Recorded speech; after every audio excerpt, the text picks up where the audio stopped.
하나님의 말씀 여호수아서 6장 12절부터 21절 말씀 봉독하겠습니다.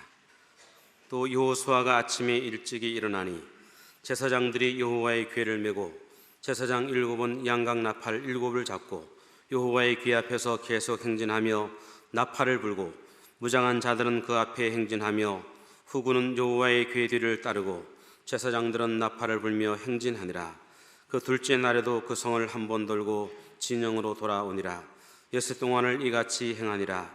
일곱째 날 새벽에 그들이 일찍이 일어나서 전과 같은 방식으로 그 성을 7번 도니 그 성을 7번 돌기는 그날뿐이었더라.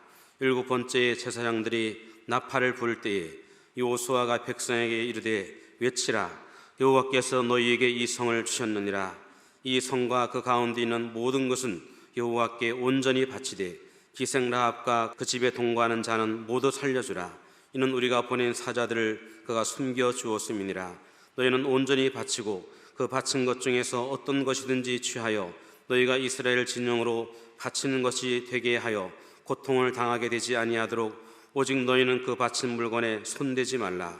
은금과 동철 기구들은 다 여호와께 구별될 것이니 그것을 여호와의 곳간에 드릴지니라 하니라. 이에 백성은 외치고 제사장들은 나팔을 불매 백성이 나팔 소리를 들을 때 크게 소리질러 외치니 성벽이 무너져 내린지라.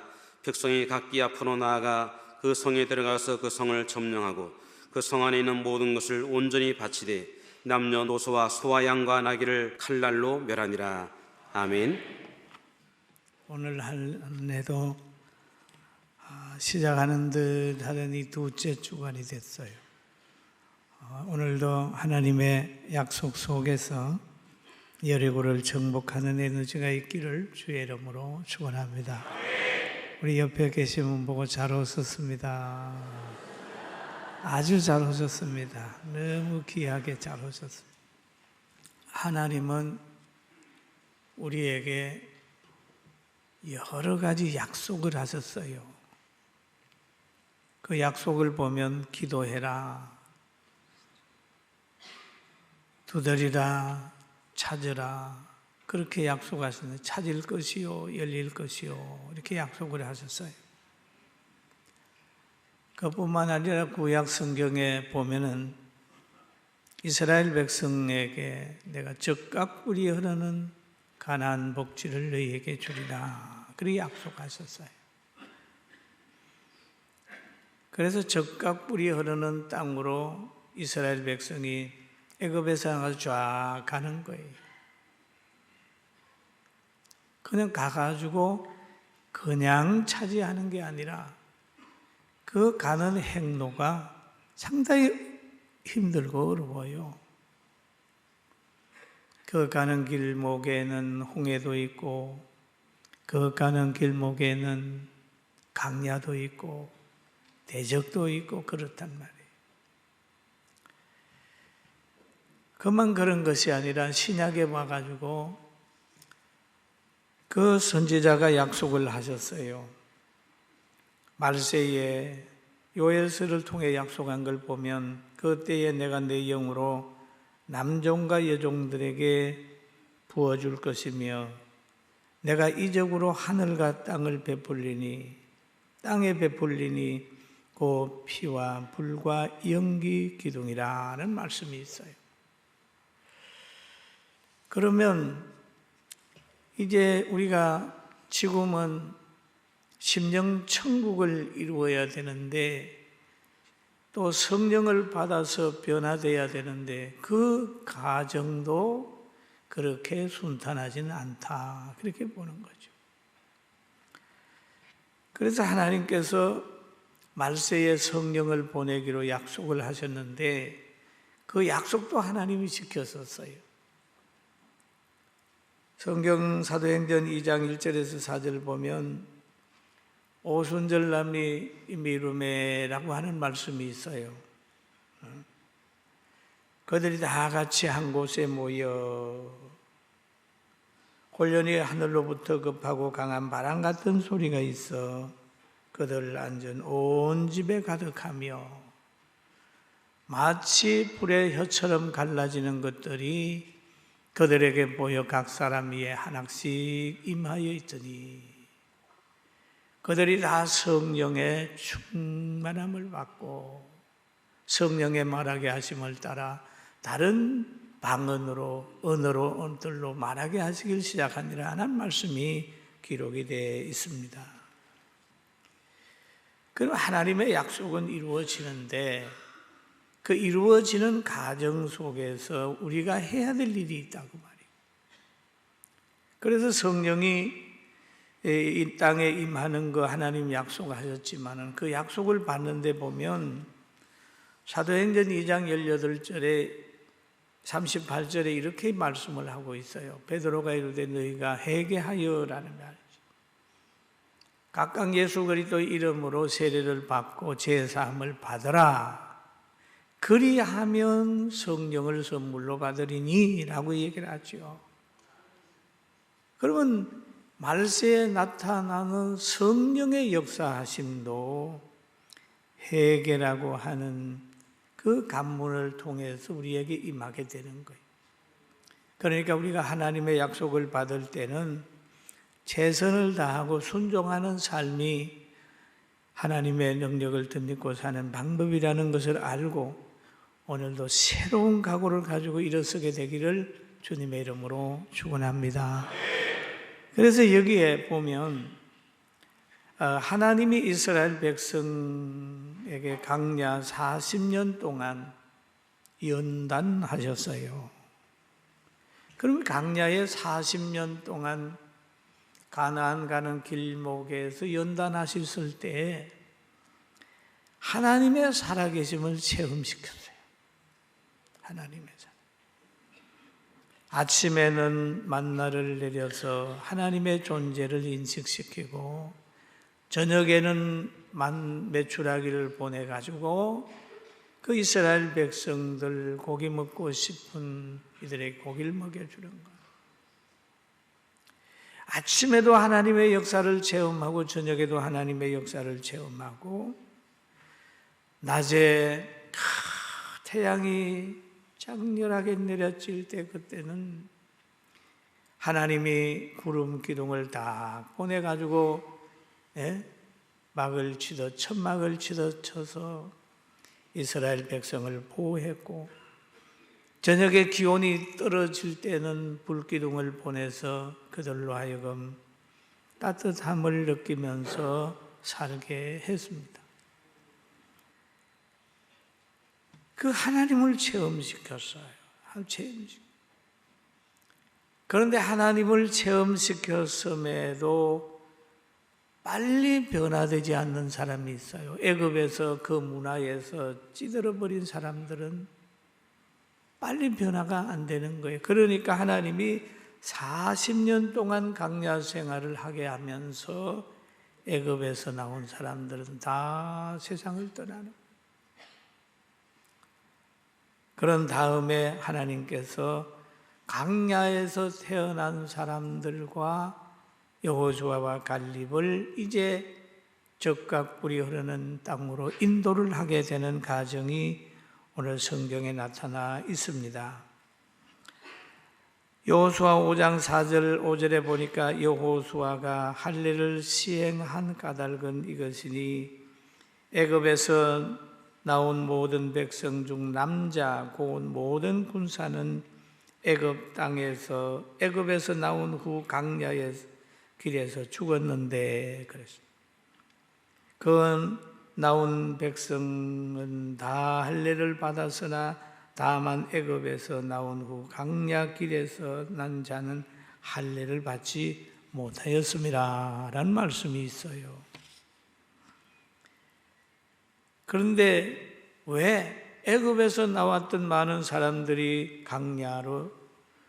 광야에서 죽었을까요? 왜 가나안 복지 하나님의 약속의 땅에 들어가지 못했을까요? 이유가 있다. 여호수아 5장 6절에 보면 이렇게 얘기를 하지요. 같이 봅니다. 이스라엘 자손들이 여호와의 음성을 청종하지 아니하므로 여호와께서 그들에게 대하여 맹세하신 그들의 조상들에게 맹세하여 우리에게 주리라고 하신 땅, 적각 꿀이 흐르는 땅을 그들이 보지 못하게 하리라 하심에 애굽에서 나온 족속 곧 군사들이 다 멸절하기까지 40년 동안을 강야에서 헤매었더니 그랬습니다. 빨리 들어갈 수 있는데 이 사람들이 강야에 들어갈 수 있는 그릇이 안 되는 거예요. 하나님이 빨리 들어보내면 가나안을 애굽같이 만들 수 있는 그런 요소를 가지고 있단 말이에요. 그러니까 계속 빙빙돌 40년 동안 다 죽었어요. 여러분, 들어가지 못한 이유는 하나님의 말씀을 청종하지 않은 것이요. 그랬어요. 그럼 청종하지 않는 것이 실패의 원인이 됐다. 그럽니다. 여러분, 그때는 청종하지 않으므로 가나안에 들어가지 못했다면 오늘 사는 우리들은 왜 행복하지 않을까요? 왜 심령천국이 이루어지지 않을까요? 여러분, 가정이 왜 해체되고 많은 고통을 당할까요? 역시 하나님의 말씀을 청종치 않기 때문입니다. 성경이 말하고 있어요. 아내들이여 남편을 존중하라 그러죠. 남편들아 아내를 사랑하라 라고 얘기를 하죠. 그러면 사랑하라고 하는 말을 듣지 않고 존중하라고 하는 말을 우리가 듣지 않을 때는 가정의 해체 위기를 맞게 되는 거죠. 마찬가지입니다. 왜 이렇게 많은 사람들이 서로 갈등하고 남남 갈등, 남북 갈등을 할까요? 여기에는 사랑하지 못하기 때문입니다. 내 이웃을 몸과 같이 사랑한다면 거기에 고통이 있겠습니까? 여러분, 이 시대 속에 하나님의 음성을 듣고 행복한 성도들 되기를 주의 이름으로 축원합니다. 축원합니다. 그러니까요, 여호와의 말씀이 모세를 통하여 이스라엘 백성에게도 임했다면 오늘 성경의 말씀을 통하여 우리에게도 직접 임하고 있고 오늘 하나님의 말씀을 통해서 여러분 가정에 임하고 있는 것입니다. 여기에 쭉 보면은 여호와의 말씀을 청종하지 않은 이유로 가나안 복지에 들어가지 못했다 그러죠. 그런데 그때에 모세를 통해서 얘기를 했단 말이에요. 모세를 통해서. 그러나 그 당시에 대적자들은 모세의 권위를 많이 떨어뜨려놨어요. 그러니까 권위 없는 사람이 말을 하면 안 듣게 돼 있습니다. 모세 보고도 맘먹으려는 사람이 있고 모세를 악평하는 사람도 있어요. 그러나 모세의 한 말씀 한 말은 하나님이 주신 말씀인데 그 하나님의 말씀을 전하는 그에게 권위를 떨어뜨려 보니까 백성들이 그 말이 하나님의 말씀인 것을 받아들일 수가 없게 되는 거죠. 제일 무서운 사탄들의 역할은요, 성경이 하나님의 말씀으로 받아들이지 못하게 교육을 하는, 그리고 교회에서 하나님의 말씀을 전하는 목회자들을 굉장히 이상하게 만들어서 교회가 하나님의 말씀을 받으면서도 권위 있게 받지 못하는 사상이 지금 이 땅에 흘러가고 있습니다. 사랑하는 성도 여러분, 잘못된 사상에 붙들리지 않게 되기를 바랍니다. 여기 보니까 그래서 모세가 이제 이 여호수아가 다시 이렇게 이 나라를 역사를 해가지고 지금 가나안에 들어가는데 들어가면서 여호수아 5장 10절에 보니까 이스라엘 자손이 길갈에 진쳤고 그달 14일 저녁에는 여리고 평지에서 유월절을 지켰으며 유월절을 지키는 바로 출애굽할 때에 어린 양이 피를 흘리고 그 고기를 먹었던 그때에 오실 예수 그리스도를 상징하는 그 유월절을 지키는 거예요. 그래서 그 땅에 소산물의 무교병과 복음 곡식을 먹었어요. 그런데 여기에 또 나타난 걸 보면 12절에 그 땅의 소산을 먹은 다음 날에 만나가 그쳤으니 이스라엘 사람들이 다시는 만나를 얻지 못하였고 그 해 가나안 땅의 소출을 먹었더라 그랬습니다. 과거에는 광야에서는 하나님의 전적 보호였어요. 농사 안 해도 됐어요. 아침에 일어나면 이슬과 함께 내리는 만나를 먹고 저녁에도 메추라기가 잡으러 안 다녀도 와서 잡수세요. 그러고 있단 말이에요. 그냥 구름 기둥도 따라다니고 불 기둥도 따라다니고 그랬습니다. 그런데 가나안에 딱 들어갔을 때는 뭐냐 하면 하나님이 만나를 안 줬어요. 그때는 뭔 때냐?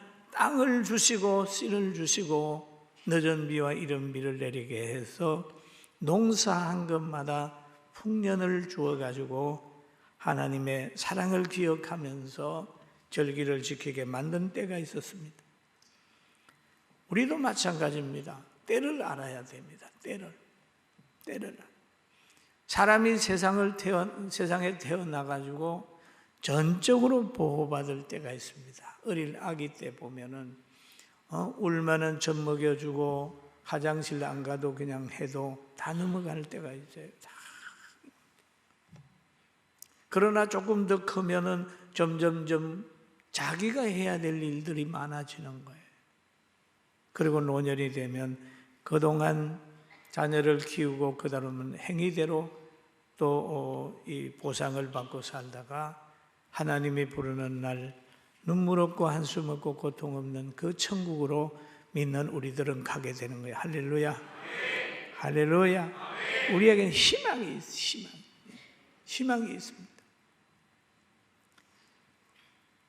그런데 어릴 때에 부모님이 돌봐준다고 해서 중고등학생이 되든지 어른이 돼가지고 딱 방에 누워서 응아 그럼 뭐라 그럴까요? 안 되죠.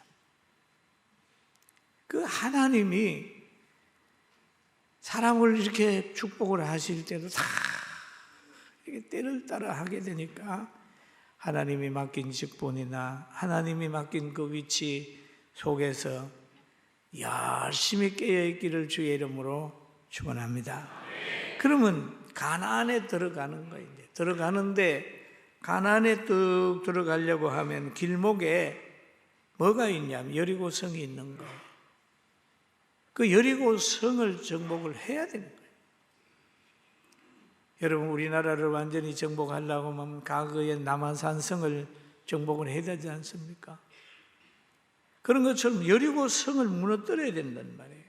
그런데 여리고성은 철옹성이야. 거기에서 인간의 힘으로는 무너뜨릴 수가 없어요. 이스라엘 백성 가지고는 안 되니까 하나님께서 그 성을 무너뜨릴 수 있는 방법을 얘기를 하는 거예요. 너희는 제사장들은 나팔을 들어라. 그리고 군대들은 뒤를 따르고 법궤도 또 앞에 서고 그렇게 하는 거예요. 6일 동안은 도는 거예요. 그리고 7일 동안에 7바퀴를 돈다. 그렇게 얘기를 하죠. 그럼 이들의 무기는 뭐냐? 하나님의 말씀에 순종하는 거예요. 순종하는 거예요. 여러분 직분에 따라서 신앙에 따라서 무장하는 게 다른 것입니다. 그리고 추구하는 것도 달라요. 세상의 왕들은 실력 있는 사람을 찾으세요. 사울도 보니까 다윗이 골리앗을 이기고 오니까 우리 군대 장관 하라고 그랬지 않습니까? 그리고 골리앗도 보니까 전쟁터 나오면서 그가 뭘로 무장했냐? 투구로 무장을 하고 칼로 무장을 하고 창으로 무장을 했어요. 근데 다윗은 뭘로 무장했나요? 두구를 썼습니까? 칼을 가졌나요? 창을 가졌나요? 아니에요. 양칠 때 쓰던 물매와 조약돌을 가지고 가서 만군의 여호와로 무장을 했어요. 할렐루야. 우리가 신앙생활을 하면서 만군의 여호와로 무장을 해야 된다. 무장을 해가지고 갔더니 결국 골리앗을 이기는 축복이 있었습니다. 할렐루야. 그리고 여러분 보세요. 세상 사람들은요, 성자를 찾아다닙니다. 뭔가 얻을 게 있어서 찾아다니면 예수님은 아니었어요. 성자를 찾아다니는 게 아니라 예수님은 가난하고 병들고 모든 사람에게 소외된 한센병자나 이런 사람들 불쌍히 여기고 그들 집에도 들어가기 간 일이 있습니다. 이게 바로 우리 그리스도인들이 세상에서 가져야 될 자세예요. 절대 가난한 자, 병든 자 보거든 외면하지 말고 잘 돌보는 지혜를 가지게 되어야 합니다. 그런데 보면은 이스라엘 여리고성 사람들은 초롱성을 만들어 놓고 그 안에서 진치고 그 성이 자기들을 지켜줄 줄로 알고 있었겠죠. 그래서 이스라엘 백성들이 오게 되면 문을 닫고 했겠지만 그러나 하나님께서 역사하니까 확 무너졌어요. 그때 여리고 사람뿐만 아니라 오늘 우리들도 권세와 물질과 어떤 건강과 자기 환경 속에서 자기를 보호하려고 하는 성을 쌓아놓은 것이 있을 겁니다. 신약 성경에 보면은 누가복음 12장에 한 부자의 말이 있습니다. 여러분 같이 한번 볼 수 있으면 좋겠습니다. 12장 16절입니다. 같이 봅니다. 한 부자가 그 밭에 소출이 풍성하며 심중에 생각하여 이르되 내가 곡식 쌓을 둘 곳이 어찌할꼬 하고 또 이르되 내가 이렇게 하리라. 내 곡간을 헐고 더 크게 짓고 내 모든 곡식과 물건을 거기서 두리라. 그러잖아요. 이 사람의 고민은 뭐냐 하면 풍년이 됐어요. 쌓아둘 곡식 창고가 없는 거예요. 어찌할꼬 하다가 곡간을 헐고 크게 지어서 거기에 쌓아두어. 그리고 그는 또 말합니다. 19절에 보면 내가 내 영혼에게 이르되, 영혼에게, 영혼아, 여러 해 쓸 물건을 많이 쌓아두었으니 편안히 쉬고 먹고 마시고 즐거워하자. 그죠? 편안히 마시고 즐거워하자. 여러분, 또 적금을 들어놓고 뭔가를 재산을 많이 모아놓으면 그래, 나이가 하면 평생 먹을 수 있을 거야. 그러면서 있는 분들 계십니까? 얼마나 행복이세요? 좋아요. 그러나 그것이 영원이 아닌 것을 우리가 알아요. 이럴 때 하나님께서 누가복음 12장 20절에 답을 하지요. 하나님이 이르시되 어리석은 자요. 물질을 쌓아놓고 그것을 요새 삼고 권력을 가지고 그것이 영원히 지켜줄 줄로 알고 여리고 성 안에 있으면서도 그것이 자기들을 보호할 줄 아는 어리석음이 있다는 거예요. 여기 부자 보고도 그 재산을 많이 쌓아놓은 것을 의지하고 있는 그를 향하여 하나님이 어리석은 자여 오늘 밤에 내 영혼을 도로 찾으리니 그러면 내 준비한 것이 누구의 것이 되겠느냐. 여러분, 생사를 주관하시는 하나님 앞에 하나님을 요새 삼고 살기를 주의 이름으로 축원합니다. 할렐루야. 그리고 지금 세상의 사람들은 어떤 사람들은요 뭐 이상한 권력을 의지하고 뭘 의지하고 합니다. 그러나 우리 대한민국도 이제는 뭘 의지하겠어요? 이제는 전능하신 하나님께서 지켜달라고 우리는 기도하면서 대한민국을 보호해야 됩니다. 그러면 여기에 보니까 여리고 성이 와라라라 무너졌어요. 근데 이 말로 무너졌는데도 두 가지 사람이 있단 말이에요. 하나는 멸해야 될 사람이 있는데 그 가운데도 살아야 될 사람이 있는 거예요. 누가? 여호수아가 정탐꾼을 보냈을 때에 정탐꾼을 보호하고 선대하고 하나님의 백성 편에 섰던 라합이라고 하는 여인은 그 가정은, 그에 속한 사람은 살아야 되겠기 때문에 성이 무너질 때에 그 이스라엘 백성은 말합니다. 그 가운데 라합을 살려라. 살려라. 여러분, 우리가 이 땅에 살면서 이 땅이 어려움을 당한다 할지라도 라합의 반열에 서 있으면 또 우리가 그 반열에 지금 서 있는 거예요. 하나님의 보호가 있는 것을 온전히 믿게 되기를 주의 이름으로 축원합니다. 얼마나 좋아요. 아합이 다스릴 때에 보세요. 바알에게 무릎 꿇지 않는 7,000명을 살리고 하나님의 뜻을 따라 사는 엘리야에게는 까마귀를 통해서 먹을 것과 물을 것, 마실 것 있는 곳에 그 역사를 했지 않습니까? 여러분, 세상에 악함에 두려워하지 말고 내가 예수님 안에 있는 일을 살펴보면서 심령 천국 가지고 살길 주의 이름으로 축원합니다. 그리고 여기에 보면 승리는 하나님의 방법에 있다는 거예요. 승리는 환경이나 가진 것에 있는 게 아니고 하나님의 방법으로 승리할 수 있다, 이렇게 보는 거예요. 승리는. 또 이 성경에 보면 그런 말이 있잖아요. 승리를 했어요. 그럴 때 거기에 있는 물질을 가지고 너는 아무도 가져가지 말고 이거는 하나님의 것이다, 그렇게 얘기를 하니까 했어요.